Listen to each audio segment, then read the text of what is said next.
Pada video part 1 ini kita akan membahas menu heads ya, menu heads yang sebelah sini atau ditunjukkan dengan ikon logo H. Nah, menu ini merupakan menu yang paling sering kita gunakan dalam memproses software atau memproses desain di software Etscape. Oke, di sini saya sudah masukkan filenya. Lalu kita klik menu heads-nya ya di sini, sebelah sini. Menu heads di sebelah sini ataupun ada di bagian atas ini. Tapi kalau ini sudah berbentuk abu-abu gini, dia berarti menu heads-nya sudah pindah ke bagian sebelah kiri kita. Nah, pertama adalah mark contour ya. Mark contour ini merupakan garis desain kita ya. Garis desain kita dimana ini merupakan line yang bisa kita aktifkan atau kita marking ataupun tidak. Nah, jadi kita akan mencoba untuk menonaktifkan mark contour.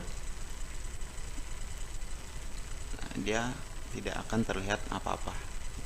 Hal ini karena heads-nya ini masih belum saya centang enable-nya.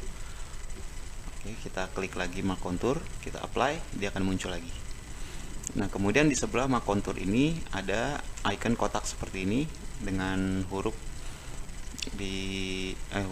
dengan angka 1 ya di sampingnya ini bisa kita pilih, dia akan masuk bagian dalam. Kita klik lagi, dia akan pindah ke bagian luar. Nah, lalu fungsi dari icon ini adalah ketika kita pilih seperti ini dengan angkanya di bagian luar, maka laser akan memproses marking line terlebih dahulu, kemudian akan memarking bagian dalamnya. Ini bagian dalamnya belum kita aktifin. Nah, jadi ketika kita memproses marking, dia akan meng-cutting line dulu atau memarking bagian garis-garis dari desain kita, kemudian baru memarking bagian dalamnya. Jika kita klik dia dengan angka di bagian dalam kotak ini, maka laser akan memarking setelah mesin memarking bagian dalam. Jadi kebalikannya dari yang opsi tadi ya. Oke, itu untuk mark contour. Kemudian kita masuk ke menu heads ya. Menu heads 1, 2, dan 3 ini adalah bisa kita aktifkan untuk menggunakan secara power atau speed yang berbeda. Nah, ini akan saya bahas khusus nanti karena lumayan agak panjang untuk prakteknya. Kita coba aja menggunakan head 1 dulu. Kita klik enable. Nah, maka dia akan muncul seperti ini. Ini adalah merupakan isian dari heads kita. Nah, kita akan lihat di sini garis-garis ya. Nah, garis-garis ini merupakan jarak isian yang kita setting pada line space. Jadi line space ini adalah kepadatan garis yang akan kita berikan terhadap desain kita. Di sini saya line space-nya 1 mili, jadi jaraknya seperti ini. Nah, sekarang kita akan turunin ya. Saya biasa menggunakan default itu 0,05. Nah, dia akan lebih padat lagi. Dia akan lebih padat seperti ini. Kemudian kalau kita berikan lagi 0,01, dia akan lebih padat. Nah, jadi rumusnya adalah ini tidak ada patokan pasti ya, karena semuanya tergantung dari responsi media sendiri. Namun rumusnya adalah semakin kecil line space yang kita isi, maka desain kita akan semakin padat dan memprosesnya akan semakin lama. Jadi sesuaikan dengan hasil yang teman-teman dapat di proses media yang kalian marking. Ini saya isi aja di 0,05. Oke, kemudian di sini ada menu all clock ya. Nah, all clock di sini merupakan, bentar saya baca catatannya. Nah, ini ada all clock. Di sini laser akan memarking secara bersamaan setiap bagian desain. Nah, artinya dia akan memarking semua nih garis per line dari atas ke bawah langsung di marking secara bersamaan. Itu all clock ya. Kalau kita tidak aktifkan all clock, dia akan memarking bagian-bagian desain seperti ini dulu, ini terus tulisan satu persatu dia akan marking prosesnya. Kalau all clock dia akan marking dari kanan ke kiri ini, terus marking secara bersamaan per garis sampai ke atas. Nah, biasanya saya menggunakan all clock ini jika mendapati media yang berkilau ya, atau seperti stainless yang glossy, yang cermin, terus flash disk. Nah, saya menggunakan all clock. Oke, terus juga ada follow edge one. Follow edge one ini dia akan memarking kontur setelah memarking bagian desain. Jadi misalkan dia akan marking bagian huruf M, dia akan marking bagian dalam dulu, kemudian langsung memarking garis tepinya ya, line-nya. Nah, jadi dia sama seperti mark kontur, cuma berbeda. Kalau mark kontur akan marking garis seluruhannya, tapi kalau follow edge one akan memarking bagian kontur per desain atau per bagian dari desain kita ini. Kemudian di sini ada menu crosshead. Crosshead ini adalah penyilangan ya, penyilangan yang kita setting di angle. Misalkan angle-nya adalah 0, maka mesin akan berproses dari bawah ke atas, kemudian dari atas ke bawah, jadi mengcross. Nah, crossing ini settingannya dari angle ini sesuai tergantung dari angle yang kita pilih. Apakah dia mau 90? Kalau 90 dia akan marking dari sisi kanan ke kiri, kemudian dari kiri ke kanan, seperti itu. Oke, lalu kemudian ada tipe ya, tipe-tipe heads ini. Nah, tipe-tipe heads ini juga terkadang kita perlukan untuk di beberapa media. Memang tidak ada patokan pastinya, jadi tergantung dari hasil yang didapatkan dari teman-teman semua. Ini ada beberapa tipe yang kita bisa pilih di sini. Nah, penjelasannya ada seperti ini ya. Untuk tipe yang zigzag seperti ini, maka ini dibilang marking satu arah ya. Dia akan marking satu arah, menandai dari kiri ke kanan atau kiri ke kanan atau kanan ke kiri atau atas ke bawah, tergantung dari angle yang tadi kita setting di sini. Ya, angle yang kita setting di sini. Oke, kemudian ada dua arah. Dia logo ikonnya seperti ini. Nah, laser akan menandai dari kiri ke kanan terlebih dahulu atau sebaliknya, kemudian dari kanan ke kiri ya, atau sebaliknya juga, tergantung dari angle. Lalu yang ketiga ada rectangle seperti ini ya. Ini laser akan menandai atau memarking dengan cara mengisi objek terkecil terlebih dahulu nih, dari bagian dalam dimarking secara kotak-kotak seperti ini hingga bagian luar. Itu nanti bisa dicoba-coba sendiri untuk hasil-hasilnya seperti apa. Kemudian ada yang berbentuk seperti ini ikonnya. Ini optimalisasi dua arah. Jadi ini mirip dengan dua arah ya, tetapi ini mirip dengan seperti ini nih, yang dua arah ini. Tapi laser menandai ujung dari setiap line.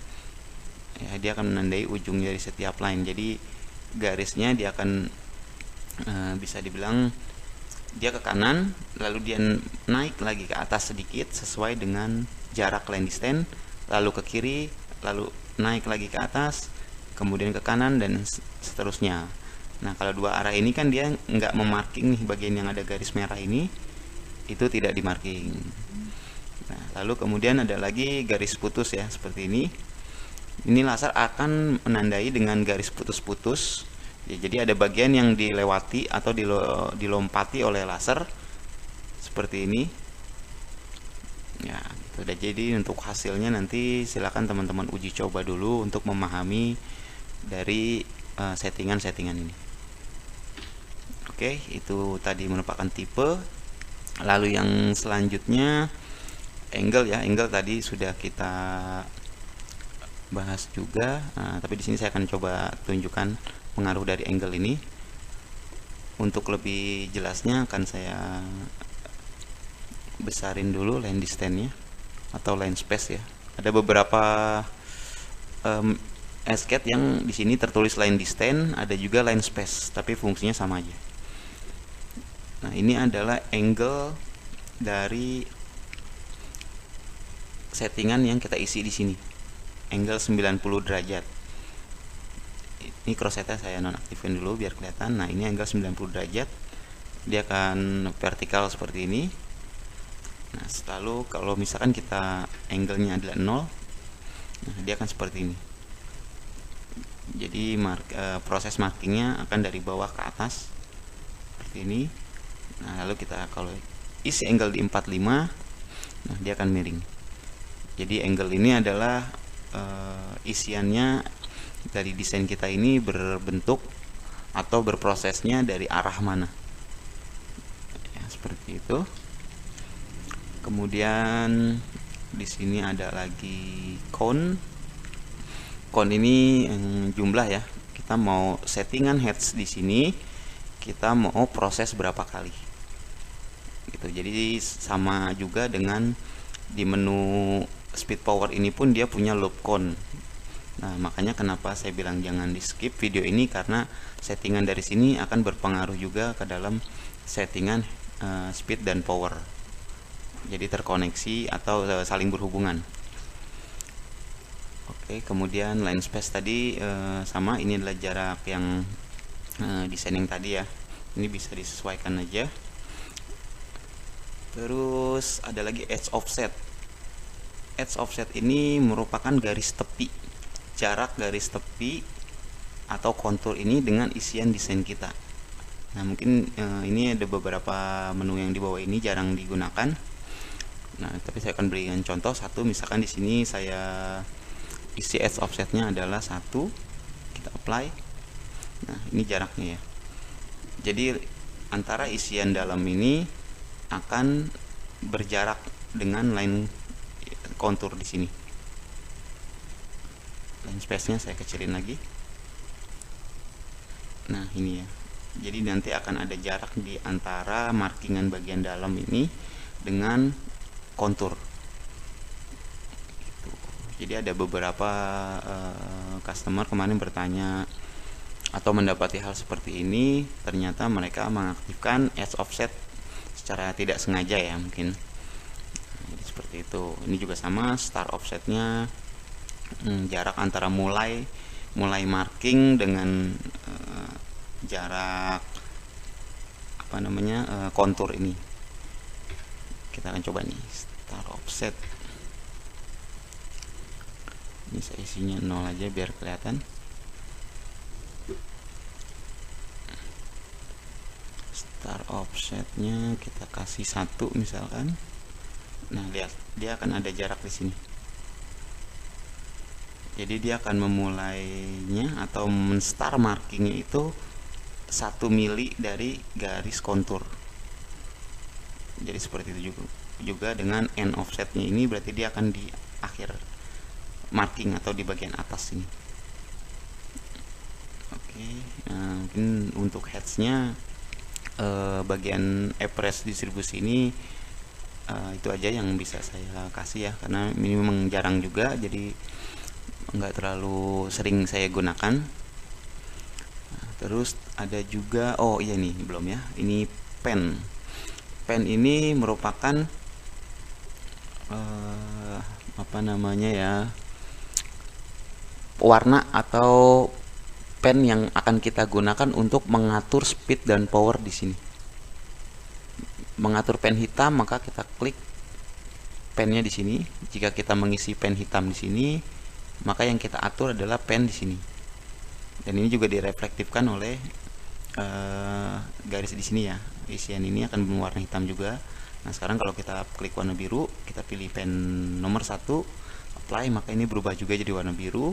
Dan kita akan setting dengan cara klik warna birunya, baru kita setting mau speed dan power berapa. Oke, seperti itu. Dan ini juga fungsinya nanti ketika kita menggunakan multi heads 1, heads 2 ataupun dengan heads 3 juga.